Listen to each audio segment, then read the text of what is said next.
పిల్లలకి ఎంతో ఇష్టమైన ఈ ఫ్రెంచ్ ఫ్రైస్ని ఇంట్లో ఎలా తయారు చేసుకోవాలో చూసేద్దామండి. ఫస్ట్ ఒక బౌల్ తీసుకుని అందులోకి పావు కప్పు దాకా కార్న్ఫ్లోర్ అలాగే పావు కప్పు మైదా పిండి వేసుకోండి. ఈ మైదా పిండి అలాగే కార్న్ఫ్లోర్ కూడా రెండు ఈక్వల్ క్వాంటిటీస్లో తీసుకోవాలి.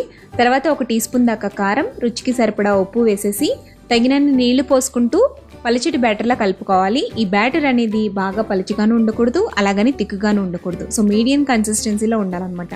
ఇక్కడ చూపిస్తున్నట్టుగా ఉండాలి. ఈ బ్యాటర్ని కలిపేసుకున్న తర్వాత పక్కన పెట్టేసుకోండి.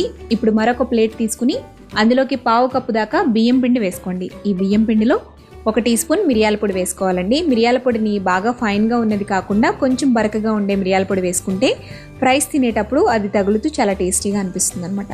నెక్స్ట్ ఇందులోనే కొద్దిగా ఉప్పు వేసుకోండి. ఆల్రెడీ బ్యాటర్లో ఉప్పు వేసాం కాబట్టి ఇందులో ఎంతో పట్టదు. జస్ట్ లైట్గా ఒక 1/2 టీ స్పూనో పావు టీ స్పూనో సాల్ట్ వేసుకోండి. ఇప్పుడు వీటన్నిటిని కూడా బాగా మిక్స్ చేసేసుకుని పక్కన పెట్టేసుకోండి. నెక్స్ట్ పొటాటోస్ని తీసుకోవాలి.